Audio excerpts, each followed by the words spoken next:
짧은 시간 내에 우리가 굵게 뜨겁게 합니다.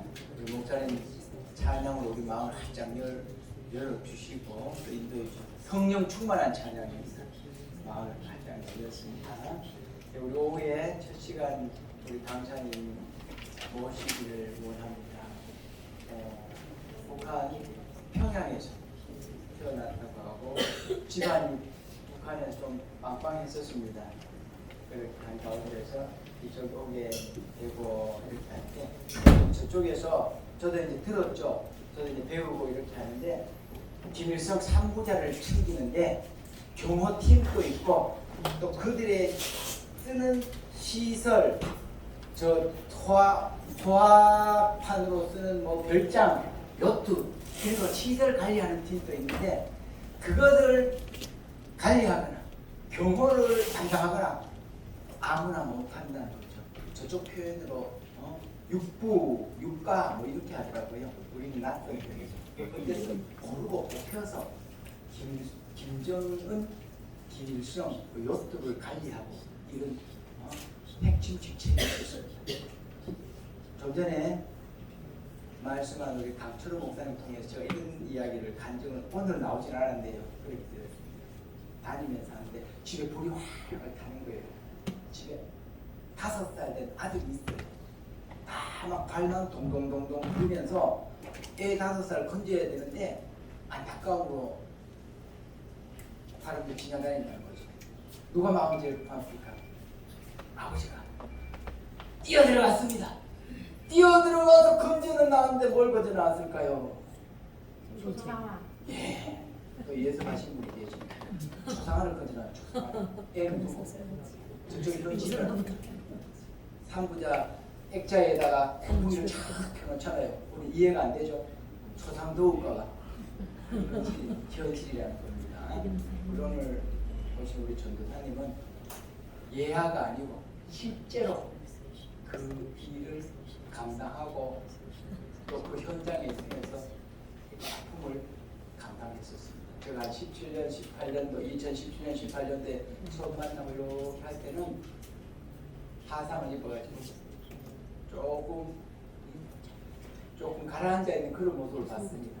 그렇게 하면서 있는데 작년부터는 하나님의 능력이 임하고 하나님의 위로가 임하고 해서 담대하게 에스더에 가서 에스기도운동본부에 가서 선포를 하고 또 이면수 목사님이 이런 북쪽에서 온 전도사님들 챙겨주고 이렇게 하면서 이런 분위기를 크게 일으킵니다. 제일 앞장서서 미국에 가서도 지금 전체 이제 간증을 하고 왔고 지난달에요. 그래도 경산에 가서 경산중앙교회에 가서 간증을 하고 그렇게 하면서 그때는 아픔이었지만 이제 믿음으로 승화를 시켰고 이 일에 대해서 저쪽 체제나 모순이나 또 하나님의 선하신 인도하심을 앞으로 선포하면서 지금 제일 앞장서가는 간증자로 하나님의 사랑을 전하면서 또 신학 공부도 하는 그런 우리 전도사님이십니다. 북쪽에 어머님이 계십니다.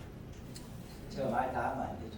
아픔도 있고 또 기도 제목도 있다 선포할 겁니다. 우리 안신 우리 전도사님 우리 나올 때 반갑습니다. 좋은 기운 주세요. 우리 박수로 맞이하겠습니다.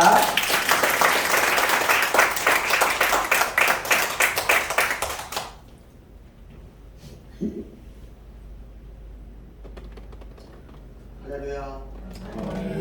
안녕하십니까. 저는 북한에서 태어나 29년을 살다가 7년 전 대한민국에 온 탈북민 신학생 안신입니다. 제가 이름이 여러 개 돼서 제가 헷갈리는데요. 현재 한국침례신학대학교 신학과에 재학 중에 있으며 대전 대웅 침례교회 안에 있는 탈북민 사역교회 모란봉교회를 섬기고 있습니다.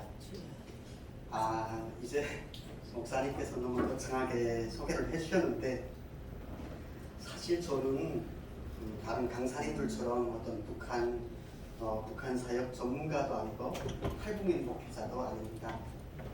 물론 목회를 위해서 제가 신학의 길을 가고 있고요. 북한에서 조금 특이한 삶을 살아온 것만은 사실이지만 저의 인생이 결코 다른 탈북민들보다 특별한 것이 아닙니다. 그것도 아닌 제가 정말 지라성 같은 강사님들과 함께 북한 선교의 전문가로 제가 대접을 받으니까 참 멍불바를 먹겠고 제가 참 송구합니다. 하지만 제가 이 자리에 하신 것도 하나님의 뜻임을 고백하면서 순종하는 마음으로 그리고 저의 간증을 통해 저의 이름이 높아지는 것이 아니라 하나님의 이름이 높아지기를 소망하면서 저의 간증을 시작하도록 하겠습니다. 저는 오늘 갈라디아서 말씀을 가지고 저희 삶을 나누려고 합니다. 오늘 본문 말씀은 갈라디아서 6장 2절에서 5절 말씀인데요. 제가 이 말씀을 봉독하도록 하겠습니다. 너희가 짐을 서로 지라 그리하여 그리스도의 복을 성취하라. 만일 누가 아무것도 되지 못하고 된 줄로 생각하면 스스로 속입니다. 각각 자기의 일을 살피라. 그리하면 자랑할 것이 자기에게는 있어도 남에게는 있지 아니하시니 각각 자기의 짐을 질 것이다. 교회에서 목사님의 설교를 통해서 그리고 많은 성경 공부를 통해서 아실 테지만 갈라디아서 말씀 앞에는 여러 가지 특별한 수식어가 있습니다. 어떤 신학자들은 갈라디아서 말씀을 두고 기독교의 마그나 카르타 그리고 자유의 마그나 카르타라고 이야기하는데, 즉 기독교의 대헌장, 자유의 대헌장이라고 불려지고 있습니다. 또 어떤 신학자들은 갈라디아서 말씀을 두고 종교개혁의 성명서, 개신교개혁의 모퉁이돌이라고 이야기합니다. 기독교 역사를 살펴보면 이 갈라디아서 말씀을 통해서 시대가 변하고 그리고 많은 사람들이 변화된 것을 알 수가 있는데, 그 대표적인 사람이 우리가 잘 알고 있는 종교개혁자 마틴 루터입니다. 갈라디아서의 주제를 한마디로 정의해보면 우리는 율법의 어떤 행위로가 아니라 예수 그리스도를 믿음으로 말미암아 의롭다 칭함을 받으며 예수 그리스도를 인격적으로 만날 때만이 진정한 자유를 누릴 수 있다고 이야기하고 있습니다. 참된 자유. 정말 이 자유라는 단어는 저를 비롯한 우리 탈북민들에게는 특별한 의미가 있는 단어인 것 같습니다. 자유가 없는 인권 불모지죠. 북한 땅에서 태어났고 그리고 목숨을 걸고 이 한국 땅에 왔고, 비록 육신의 자유는 얻었지만 또 다른 우상의 노예가 되어 살아가는 우리 탈북민들의 모습을 보면서 우리에게 진정으로 자유를 주는 것은 어떤 세상이나 어떤 물질이 아니라 예수 그리스도를 만날 때만이 우리가 자유를 누릴 수 있구나, 이렇게 생각하게 되었습니다. 저는 1986년 9월 평양시 강동군에서 이렇게 태어났습니다. 제가 원래 고향은 평양시 강동군은 아닌데 어떤 신비한 보상 제가 장소와 날짜는 조금씩 제가 수정하게 된 걸 양해 부탁드립니다. 제가 태어날 당시 저희 아버지는 김정일 친위부대 군의관으로 복무하셨습니다. 그리고 저희 삼촌들과 사촌들은 북한의 보위부, 한국의 국정원이죠. 그리고 조선노동당에서 중앙당에서 이렇게 복무하였습니다. 여러분들도 정말 어떤 많은 강사분들의 이야기를 들어서 잘 아실 테지만 북한은 철두철미 계급사회입니다. 그래서 어떤 북한의 보위부라든가 중앙당에서 복무하려면 일반 그런 가문에서는 그게 될 수가 없고, 북한에서 선택된 가문에서만 여기서 복무할 수 있는 사람이 나오게 됩니다.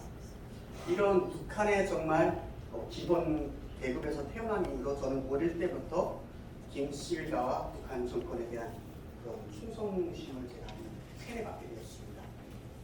지금도 제가 7살 나던 해 저희 아버지가 저희 이런 형제들을 모아놓고 하시던 말씀이 30년이 지난 지금도 제가 귓가에 쟁쟁이 들렸는데, 어느 날 저희 아버지가 저희 삼형제를 모아놓고 이렇게 말씀하셨습니다. 얘들아, 우리 가문은 대대로 이 북한 정권과 김씨일가에게 순송한 가문이다. 너희들도 우리 조상들의 대를 이어서 정말 이 제도를 위해, 김씨일가를 위해 목숨으로 정말 지켜야 된다. 이 제도를 지켜야 된다. 이렇게 말씀하셨습니다.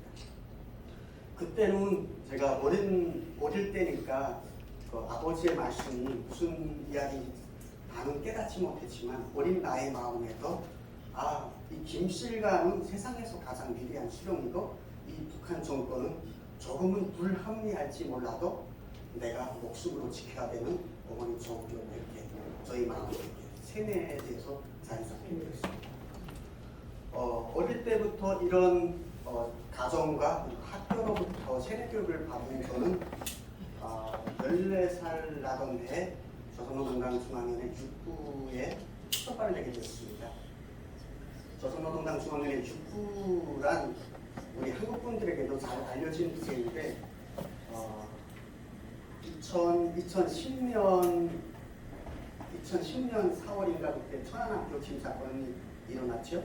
그 천안함 침사건을 주도한 부대가 조선노동당 중앙위원회 6부입니다. 또 멀리 거슬러 올라가면 88년도인가 80년도 칼기 폭파 사건을 주도한 부대가 조선노동당 중앙위원회 6부이고 2017년 김정남 암살 사건을 주도한 부대가 조선노동당 중앙위원회 6부입니다.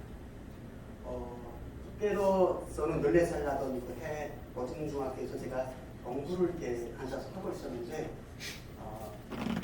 잠깐 부수명이 이렇게 저희 학교에 들어오는 것이 있습니다. 그리고 우리 남학생들을 일일이 이렇게 세워서 이렇게 이름을 한 명 한 명 허명을 하면서 이렇게 이름 체크를 하는 것이었습니다.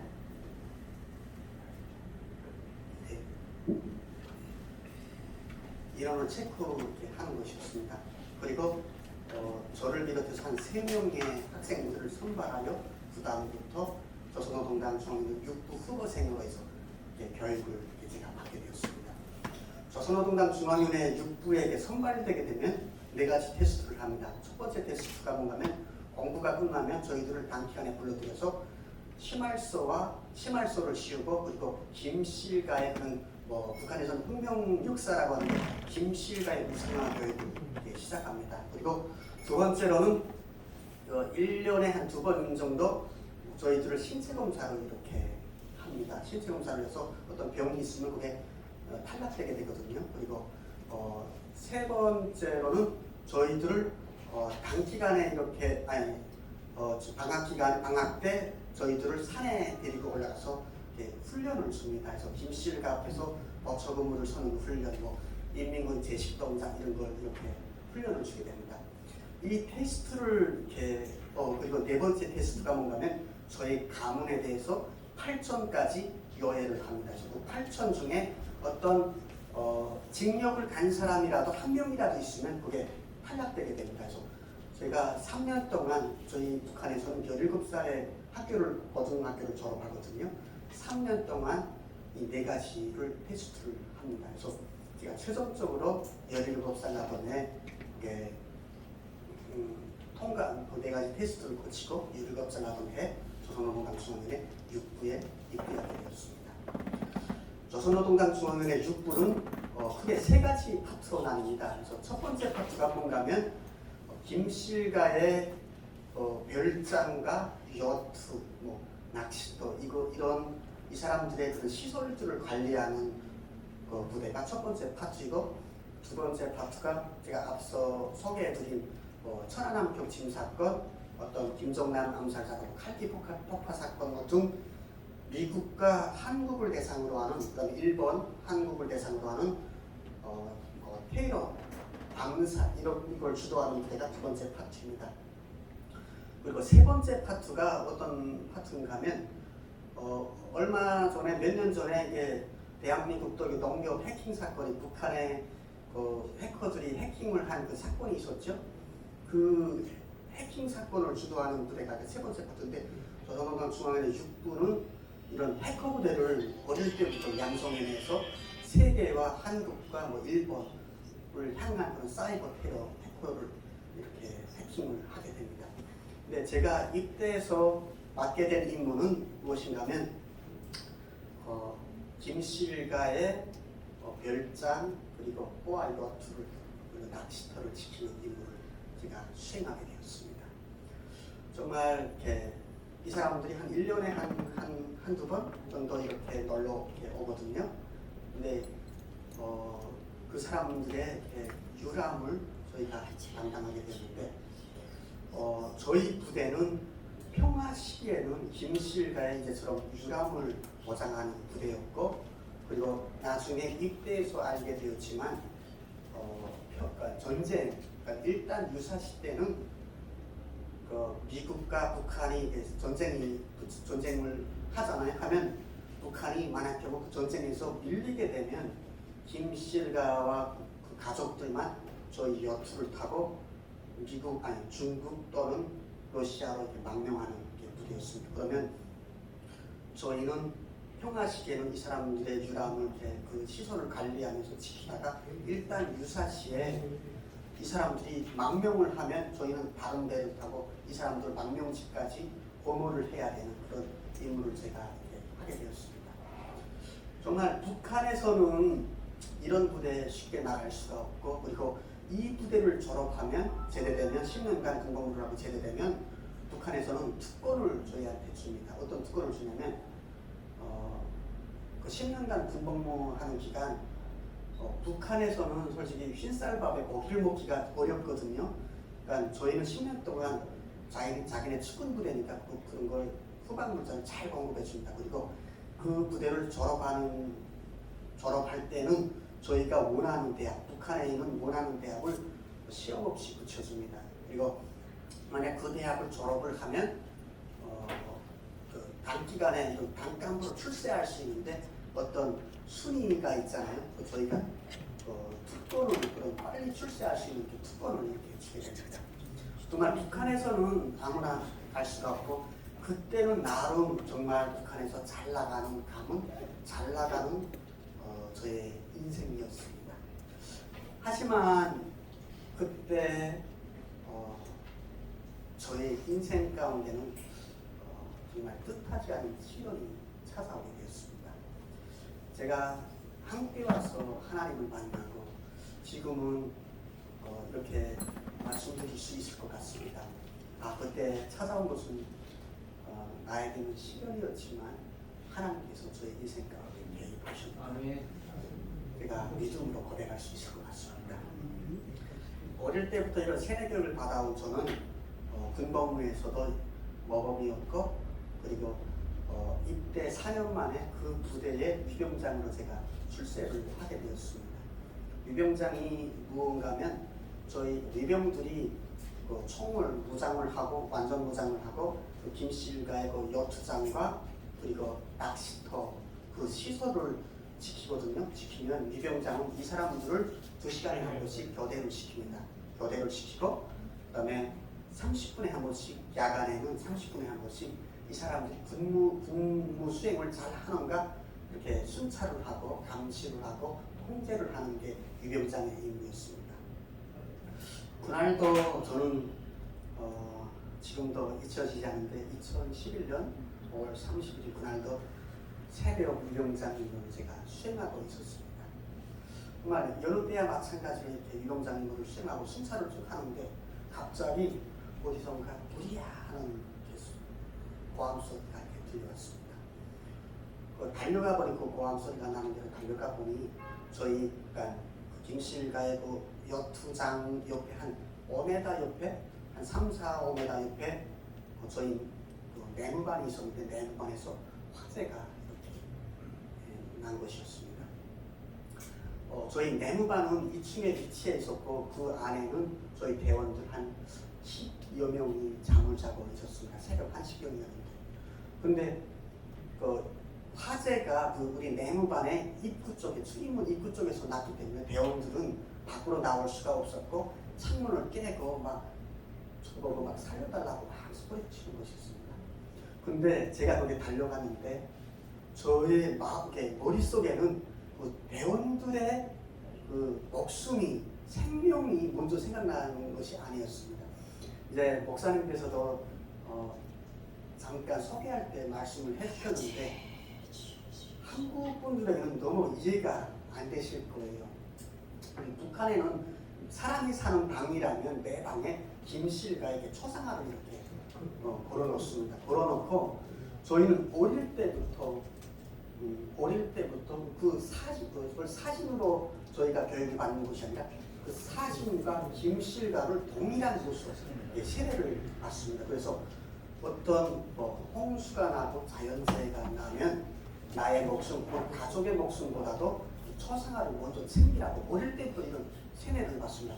그러니까 아까 목사님께서도 말씀해 주셨는데 아니 우리가 부모된 입장으로서 자녀가 제일 소중한 존재잖아요.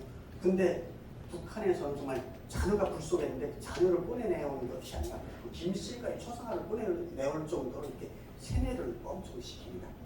어릴 때부터 이런 세뇌를 받아온 저로서도 그때 대원들이 막 살려달라고 하는데 대원들의 목숨이 생각나는 것이 아니라 그 북한의 그 방에 있는 김씨가에게 초상화가 생각났습니다. 그래서 야 초상화를 꾸미라고 소리를 치다가 이 사람들이 저희 대원들이 막 용기를 마시니까 제 이야기를 못 듣더라고요. 그래서 제가 몸에다 물을 끼얹고 불 속에 뛰어들게 됐습니다. 첫 번째 뛰어들어서 첫 번째 방에 있는 걸 꺼내내었고요. 꺼내내오니까 막 장중에서 불이 붙더라고요. 다시 물을 끼얹고 두 번째 방에 뛰어들었습니다. 뛰어들었는데 제가 처음에 방에 뛰어들었다가 나왔다가 다시 뛰어드는 한 5분의 시간이 경과되었는데 그새 불길은 더 번진 것을 제가 알 수가 없었습니다. 두 번째 방에도 처음에 거하고 좀 비슷한 줄 알고 출입문을 딱 당기는 순간 이렇게 불길과 산소가 딱 접하니까 폭발을 하더라고요. 불길이 콱 저를 이렇게 펑 하면서 저를 이렇게 덮쳤습니다.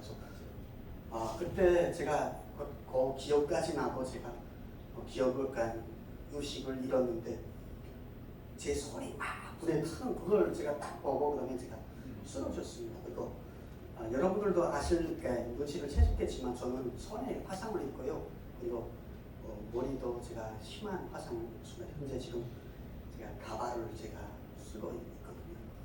제가 그렇게 불을 뒤집어 쓰고 저는 이렇게 쓰러졌는데 나중에 알게 되었지만 뒤에 있던 저희 대원이 저를 보고 이렇게 끄집어내서 제가 목숨을 건졌다고 하더라고요. 제가 그렇게 화상을 입고 저는 병원에서 7개월간 제가 입원치료를 받게 되었습니다.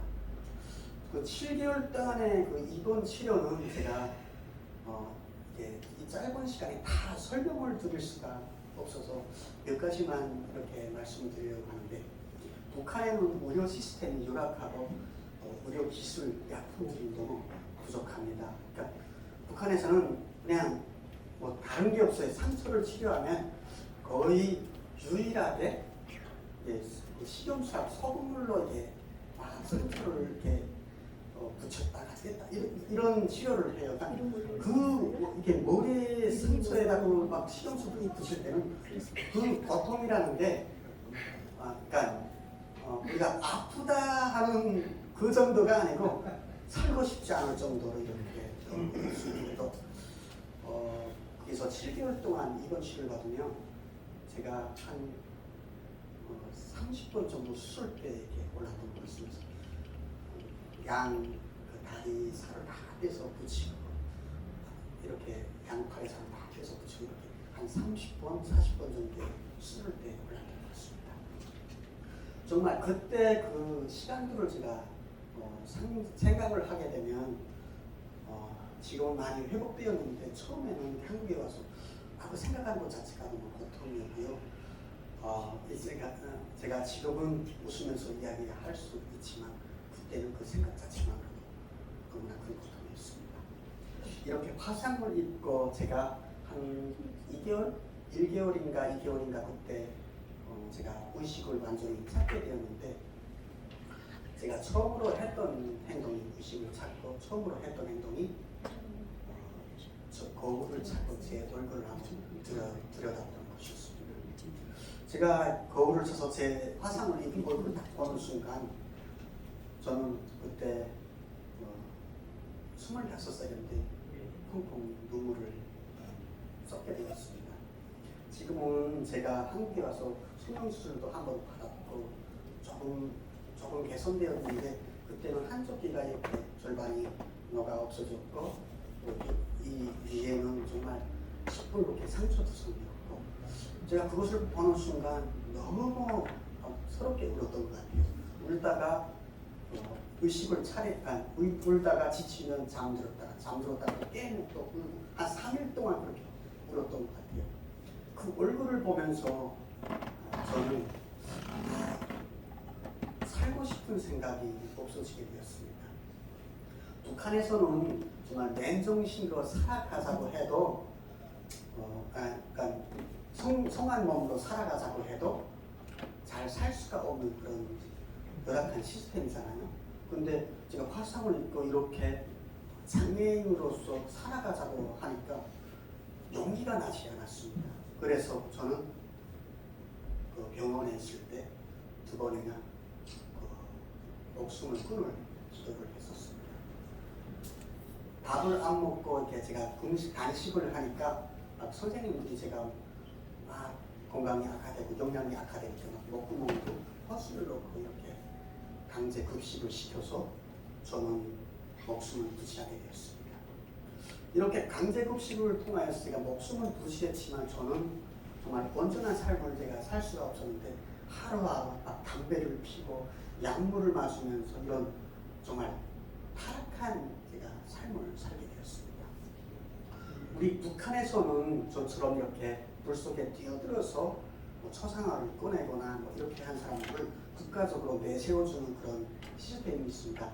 그렇게 해야 하면서 우리 그러니까 북한의 국민들에게 백성들에게 이런 사람이 이렇게 이렇게 초상화를 꺼내다가 화상을 입었는데 당에서는 이것을 잊지 않고 이 사람을 내세워준다. 너희도 이렇게 해라. 이런 의미에서 그런 사람들을 내세워주는데 저도 어떻게 보면 그런 사람에 해당되었습니다. 그런데 저는 그런 국가적인 내신을 제가 받지 못하게 되었는데 참 그때가 2011년도 제가 5월에 화상을 입고 12월까지 제가 화상 치료를 받고 있었거든요. 근데 12월 17일 북한의 그 심수로 불리는 김정일이 사망하는 그런 사건이 일어나게 되었습니다. 한국에서 봤을 때는 그냥 한 나라 대통령이 사망했네 정도로 끝날 수 있지만 우리 북한에서는 정말 유일한 신적인 존재가 사망을 했기 때문에 어떤 국가적인 행사나 뭐 명절 이런 것을 제대로 살 수가 없었습니다. 그리고 어떤 저처럼 이런 사람들의 국가적인 내신도 할 수가 없는 한 1년 동안 딜레이가 되는 그렇게 되었습니다. 그래서 저는 그것을 받지 못하고 김정일이 사망을 하니까 원 부대로 제가 복귀를 하게 되었습니다. 그곳에서 저는 2년간 군복무를 마치고 10년 군복무를 마치고 제가 고향으로 돌아오게 되는데 저희 부대에서는 저에게 훈장을 못 주는 대신 저에게 용해근육증이라는 것을 이렇게 해주게 되었습니다. 용해근육증이 무언가 하면 한국에는 어떤 유공자 중소, 상근육증과 좀 비슷한 시스템이라고 보면 되는데 저처럼 어떤 국가를 위해서 공을 세웠거나 하는 사람들에게 주는 그런 중소였습니다. 저의 그걸 쓰거든요. 정리에다 이 사람은 몇 년도 몇 월 며칠 이런 일을 했고 이렇게 돼서 화상을 입었기 때문에 용해근육증을 줘야 됩니다. 그걸 중앙에다 올려보내면 중앙에서 간부들이 이렇게 사인을 해서 내려보냈습니다. 그렇게 하면 제가 그걸 받을 수 있거든요. 제가 그것을 신청을 하고 그 다음에 고향으로 돌아오게 됐습니다. 고향으로 돌아와서 한 3개월 되었을 때 그 사인을 해 보내준 그 단감대에서 저에게 전화가 왔습니다. 그래서 경찰서에서 가서 전화를 받으니까 이 사람이 뭐라고 하냐면 용해근육증을 내려보냈을 테니까 돈 $300를 뇌물로 올려보내야 이것을 내려보내주겠다. 이렇게 저한테 제안하는 것이었습니다. 제가 그 얘기를 듣고 너무 화가 나서 아니 내가 내 물건을 꺼내러 들어가다가 이렇게 화상을 입은 것도 아니고 당에서 시키는 대로 초상화를 꺼내다가 내가 화상을 입었는데 왜 내가 돈을 내야 되냐고 이렇게 이야기를 하니까 이 사람이 저에게 막 욕을 하더라고요. 뭐라고 하냐면 야 너만 특별한 줄 아냐고 누구든지 그런 상황이 오면 그렇게 행동한다고 하면서 저한테 막 욕을 하는 것이었습니다. 제가 전화를 끊고 이렇게 나오면서 정말 그때 진짜 서럽게 울었던 것 같아요.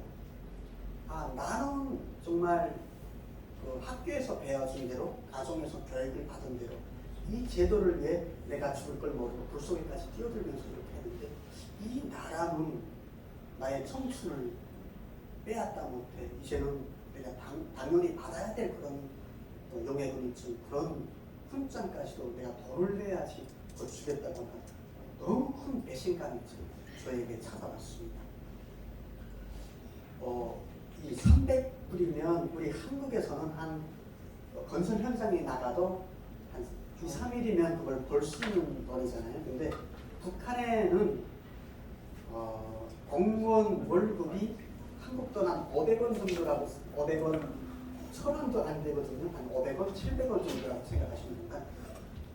이런 강부들에게는 그 300달러가 쉽게 벌 수 있는 돈인지 모르겠지만 일반 정말 국민들, 북한의 일반 주민들에게는 정말 10년이 걸려도 그 돈을 먹기가 어려운 그런 금액입니다. 저희 집 형편에서는 그것을 낼 수가 없었습니다. 아버지가 제가 태어날 때는 굉장히 수업에 군인함으로 공부하셨지만 제가 이렇게 한 시간이 흐르면서 아버지가 30년 군복무를 하고 제대되고 이렇게 하면서 집안 경제는 좀 안 좋아하셨어요. 아버지가 육체적으로 좀 아프시고 해서 안 좋아졌는데 그러니까 우리 집에서는 그 300달러를 낼 수 있는 일이 못됐습니다. 그 전화를 받고 너무 막 울다가 저는 큰 배신감을 느끼게 되었고 그 배신감으로 인해서 정말 30년 동안 지켜오던 사상이 180도 변하는 그런 계기가 되었습니다. 너무나도 억울하고 분해서 정말 그것에서는 정말 살기 싫었고 살고 싶지 않았습니다. 그래서 저는 남한으로 올 결심을 하게 됩니다. 며칠간 고민을 하다가 정말 저기에선 못 살겠나 해서 아버지에게 저희 결심을 내비치게 됩니다. 아버지, 저는 이곳에서 정말 너무 억울하고 분해서 살 수가 없습니다. 저 한국으로 가겠습니다. 어릴 때부터 정말 우리 자녀들에 대해서 북한 정권에 대한 세뇌를 시키신 아버지 때문에 저는 반대할 줄 알았어요. 근데 아버지가 찬성을 해주시더라고요. 아버지 어머니는 이 제도에 속혀서 일생을 바쳤는데 너희라도 좋은 세상 가서 살아 이렇게 저희를 이렇게 떠밀어 주셨어요. 그때부터 저는 탈북을 결심하고 탈북 준비를 한 6개월간 하게 되었습니다. 저는 조선노동당 중앙위원회 6부에 입대할 때 비밀 소약을 합니다. 그러니까 어차피 김씨일가에 대해서 조금 알게 되잖아요. 군복무를 하니까 저에게 들어갈 때 비밀 소약을 하는 게 여기에서 복무를 하면서 내가 알게 된 비밀은 부모, 형제, 처자를 비롯해 그 누구에게도 말하지 않을 것이며 만약 이것을 우기고 비밀을 누설했을 때는 남과 조국 앞에 목숨으로 담보합니다. 비밀 소약을 하고 나올 때도 마찬가지입니다. 여기서 알게 된 비밀은 무덤까지 가져가겠다고 비밀 소약을 하고 지장을 짓고 납니다.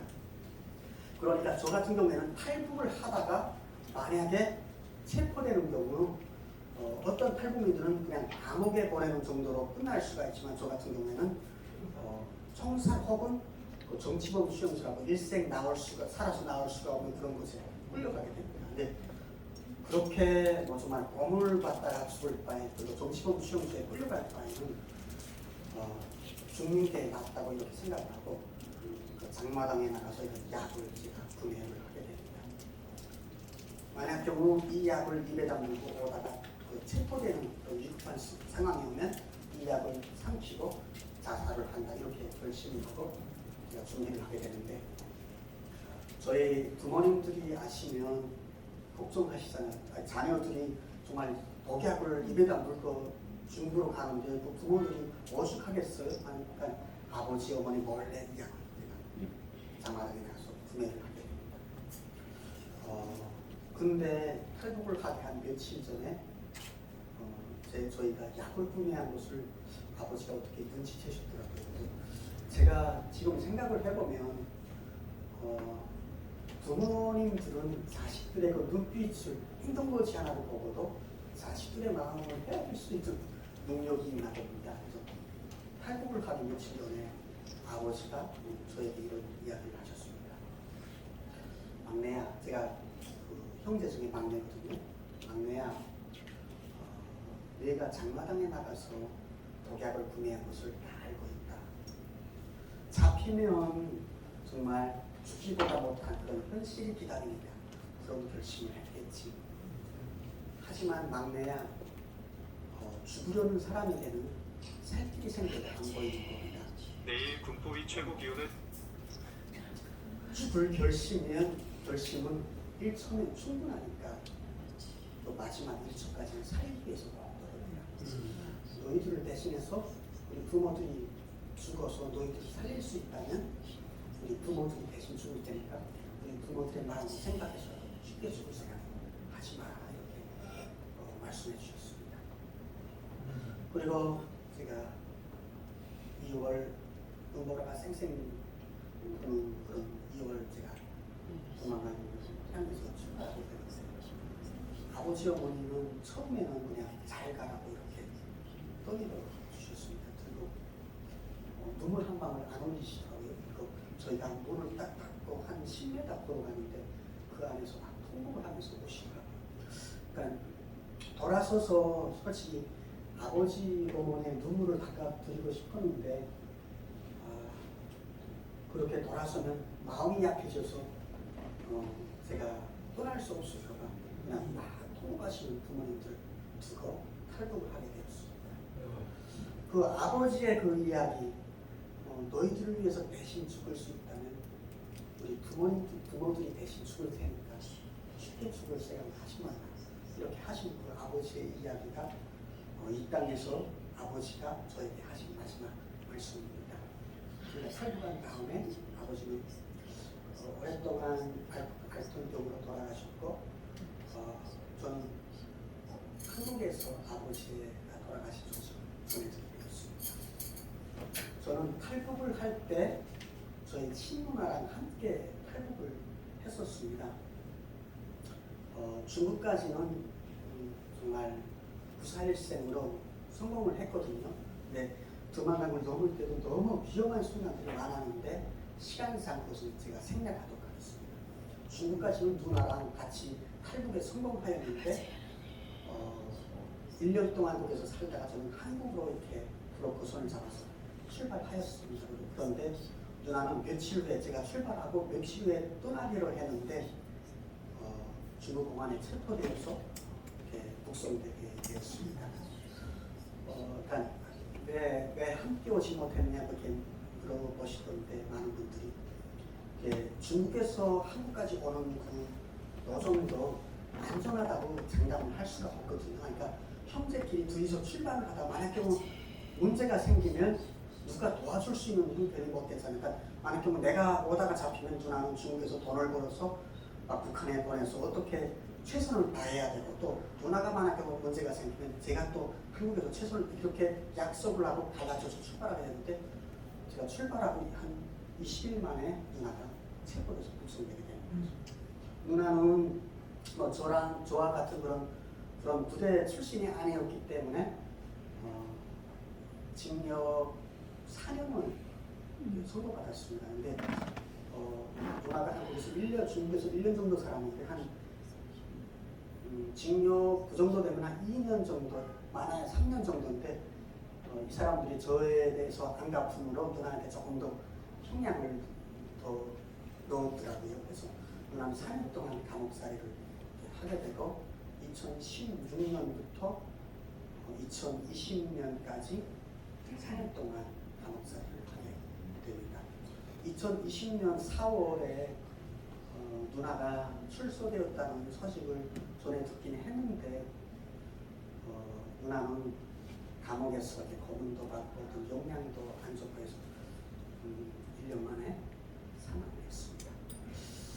어머니로부터 누나가 사망했다는 게 소식을 제가 전해 듣게 되었는데요.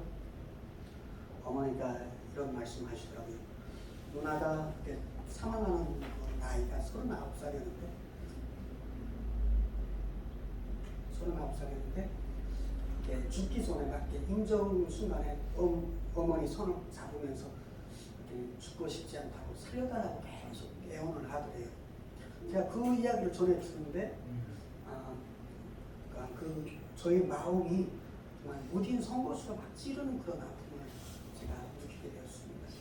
제가 출발할 때 함께 출발하지 못했던 그 죄책감, 그리고 누나가 사망을 한다는데 제가 아무것도 할 수 없는 그런 정말 연약함 때문에 제가 너무 며칠 동안 울면서 힘들었던 것 같습니다.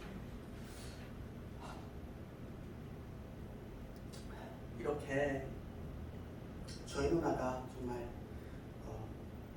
살고 싶다고 죽고 싶지 않다고 이렇게 그 이야기를 듣는데 그 이야기를 듣고 있는데 저희 마음 한가운데는 정말 지금도 하나님을 모른 채 죽어가는 북한의 영혼들이 생각났습니다. 그게 그렇게 정말 꽃다운 젊은 나이에 죽는 사람이 어찌 우리 누나 한 명뿐이겠습니까? 지금 이 순간도 정말 북한에서는 하나님을 모른 채 수많은 영혼들이 하나님을 모르니까 얼마나 무섭겠어요. 죽음이라는 게. 그러니까 수많은 영혼들이 우리에게 살려달라고 죽고 싶지 않다고 이렇게 하는 것 같았습니다. 제가 한국에 와서 하나님을 만나고 제가 이런 질문을 해봤습니다. 과연 하나님이 살아계신다면 왜 우리 누나같이 정말 하나님을 알 수 있는 기회도 없은 채 죽은 사람이 생길까? 하나님은 전능하신데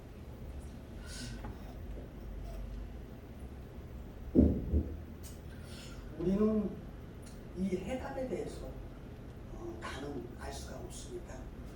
하지만 제가 누나의 사건을 겪으면서 깨달은 것이 있는데 우리 누나 같은 그런 아픔을 통해서 우리 가족의 아픔을 통해서 저 북한 땅을 주님의 사랑으로 품는 주님의 일꾼들이 반드시 세워질 것이라고 생각합니다. 그리고 그런 아픔을 겪어봤기에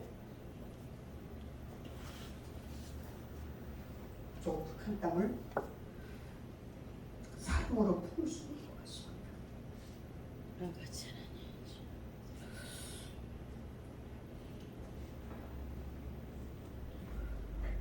이렇게 누나를 잃고 한국 땅에 왔지만 저는 이런 화상으로 입은 그런 트라우마, 상처 때문에 제가 온전한 삶을 살 수가 없었습니다.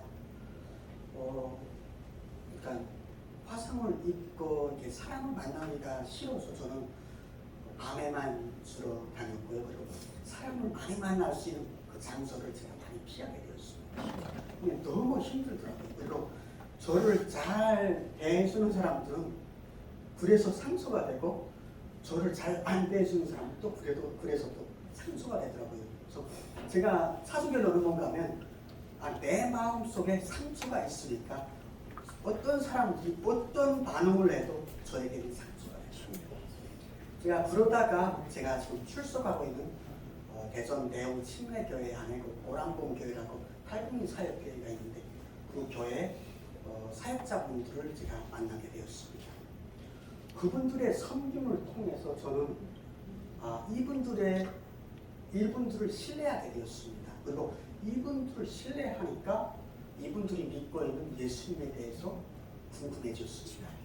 우리 탈북민들은 한국에 와서 어떤 교회에서 하나님을 믿으세요 하는 그 믿음이라는 그 단어에 너무 트라우마가 있습니다. 북한에서도 김실가를 믿어라 이렇게 했는데 그래서 저처럼 그렇게 믿었는데 살아있는 김일성도 우리 굶어 죽는 사람을 건지지 못했거든요. 하니까 그 믿어라 하는 이야기는 정말 우리에게는 상처가 됩니다. 그렇지만 우리 탈북민들에게는 하나님을 믿는 사람들의 그 섬김과 사랑 이것을 통해서 우리 탈북민들은 하나님을 만나게 된다고 생각을 합니다. 한 100%는 아니겠지만 7, 80%는 하나님을 믿는 사람들의 모습을 보면서 하나님을 만나게 됩니다. 저 역시 마찬가지였고요. 이분들의 섬김을 통해서 하나님을 알게 되고 궁금해졌습니다. 그날도 제가 하나님을 만나던 그 순간 제가 잊을 수가 없는데요. 그날도 제가 금요 기도회 때 기도를 하고 있었습니다. 화상을 입고 그 트라우마 때문에 정말 피폐해진 영혼을 이끌고 주님 앞에 제가 나갔습니다. 정말 지푸라기라도 잡고 싶은 심정으로 하나님이 사랑하신다니까 이렇게 하나님께 기도하는데 하나님께서 저에게 저희 마음 가운데 이런 말씀을 해주셨습니다. 내 아들 왔구나. 저 북한 땅에서 고생 많았지. 그리고 그 상처 때문에 너무나 아팠지. 하지만 아들아, 내 모습이 어떨지라도 나는 내 모습 이대로 사랑한다. 눈에 넣어도 아프지 않으면 그랬대. 여기까지 잘한다. 이제부터 내가 내 편이 해줄게. 주님의 그 말씀을 듣고 저는 지금까지 참고 참았던 그 서로의 참정을 쏟고야 말았습니다. 지금까지는 정말 북한 땅에서 살면서 중국 땅에서 살면서 남에게 약한 것을 보여주면 잡혀 먹히니까 강한 척 그리고 슬프지 않은 척 밝은 척 했었는데 주님의 그 위로의 말씀을 듣고 저는 지금까지 참고 참았던 눈을 쏟고야 말았습니다. 사람은 힘들어서는 절대 쓰러지지도 않고 죽지도 않는다고 합니다. 내가 힘든 것을 누가 몰라준다고 생각할 때 그리고 내가 혼자라고 생각될 때 사람은 쓰러지기도 하고 자기 손, 자기 목숨까지 끊는다고 합니다. 하지만 모든 것을 감사하시는 주님께서 저희 인생 가운데 찾아오셨고 너는 정말 버림받은 인생이 아니라 정말 내가 선택한 인생이라고 내가 너를 사랑한다고 말씀해 주셨습니다. 이렇게 하나님을 만나고 저는 저희 인생을 재해석하는 계기가 되었습니다. 꿈이 생겼습니다. 지금까지 저희 마음 한가운데는 정말 북한에서 그렇게 막 뽑혀가고 잘 나가고 이렇게 했다가 거기서 버림을 받고 그 마음 한가운데는 나는 정말 내가 제일 좋아했던 존재에게서 버림받은 인생이야. 나는 그런 보잘것없는 사람이야. 이런 상수가 있었어요. 근데 하나님을 만나고 그 위로의 말씀을 듣고 나는 버림받은 인생이 아니라 시련을 겪었지만 저희 잘못으로 시련을 겪었지만 하나님께서 그 시련 가운데서 개입하셔서 나를 이 한국 땅에 인도해 내신 정말 북한의 복음화를 위해서 인도해 내신 그런 소중한 존재야. 이렇게 저희 인생을 재해석하게 되었습니다. 저는 하나님을 만나고 새로운 꿈을 꾸게 되었고요. 하나님을 만나고 신학의 길을 가게 되었습니다. 2019년 그날도 이렇게 하나님을 만나고 좀 회복되고 우리 교회에서 하는 북한 선교학교라는 곳을 가게 되었는데요. 북한 선교학교 일정으로 동남아에 있는 예수 제자 훈련원이라는 곳에 방문하는 그런 코스가 있었습니다. 그것이 어떤 건가 하면 한국에 있는 선교사님들이 동남아 그리고 뭐 중국 이쪽에 예수 제자 훈련원이라는 쉘터를 세우고 우리 저와 같은 탈북민들이 한국으로 들어올 때 비용을 지불해주는 대신 이분들에게 3개월간 성경 공부를 가르치는 곳이었습니다. 한국에 하나님을 모르는 채 한국에 오면 이 세상 것이 너무 화려한 것이 너무 많잖아요. 하면 하나님을 찾지 못할까봐 정말 가난한 마음이 있을 때 저 동남아 중국에서 그 위험 속에서 아무것도 붙들 것이 없을 때 하나님의 말씀을 가르치는 것이었는데 그곳에 제가 단기 선교를 일주일간 나가게 되었습니다. 그곳에서 저와 같은 탈북민들 그 자매들의 간증을 들으면서 그리고 저의 간증을 나누면서 저는 신학의 길을 제가 가게 되었습니다. 하나님은 정말 북한 땅에서 정말 그 아픈 상처를 또 아픈 트라우마로 고생을 했던 저에게 위로를 주셨는데 동남아에서 교육생으로 있던 어떤 자매를 제가 만나게 되고 한국에 이렇게 들어온 데는 1년간 더 되는데 작년도 가족을 제가 이루게 되었습니다. 이렇게 되어 저는 침례신학대학교에 가게 되었고 현재 아내와 함께 한국 침례신학대학교에서 공부하고 있습니다. 아내는 교회음악과에서 공부를 하고 있는데 그곳에서 제가 했던 사역은 먼저 침례신학대학교에 있는 우리 남한의 신학생들과 함께 북한 선교 동아리 활동을 제가 하게 되었고 그 신학생들에게 북한의 현실을 알리는 그런 일을 하게 되었습니다. 정말 지금까지 저의 인생 가운데 개입하신 하나님의 그 은혜를 제가 꼽자면 정말 몇 시간이 돼도 다 꼽지 못할 것입니다.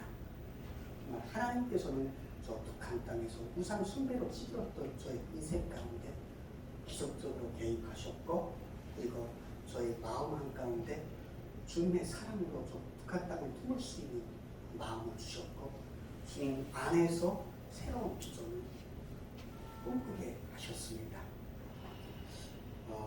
이 말씀으로 돌아가서 저의 간증을 마무리하려고 합니다. 오늘 본문 말씀에서 제가 살펴보고 싶은 구절은 2절과 5절 말씀인데요. 먼저 5절 말씀에서 너희는 각각 자기의 짐을 지라라고 이야기하고 있습니다. 그리고 2절 말씀을 보면 너희는 서로 짐을 지라고 이야기합니다. 우리가 한국어 성경을 보면 모두 짐이라는 단어로 이렇게 번역되었지만 원어적 의미를 살펴보면 이 5절과 2절의 그 짐이라는 단어는 서로 다른 단어가 씌워져 있음을 우리는 알 수가 있습니다.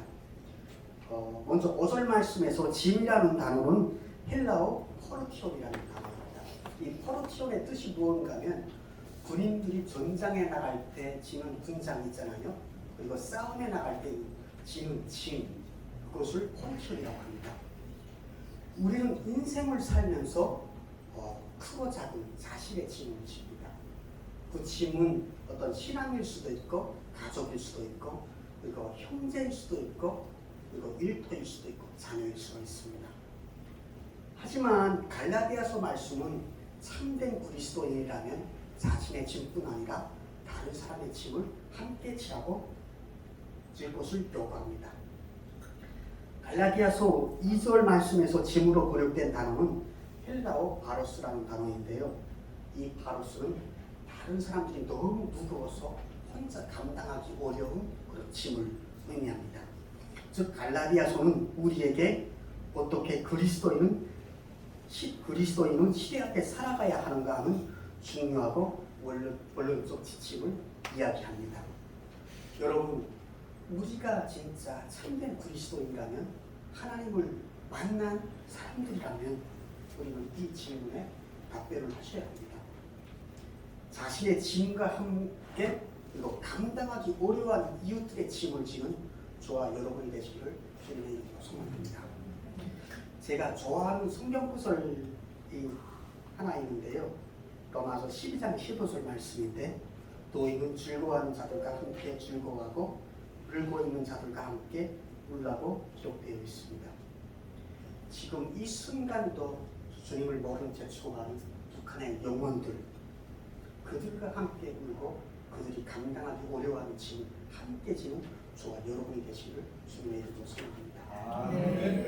저에게는 한 가지 비전이 있는데 복음통일의 다음 세대를 세우는데 저의 삶을 바치고 싶습니다.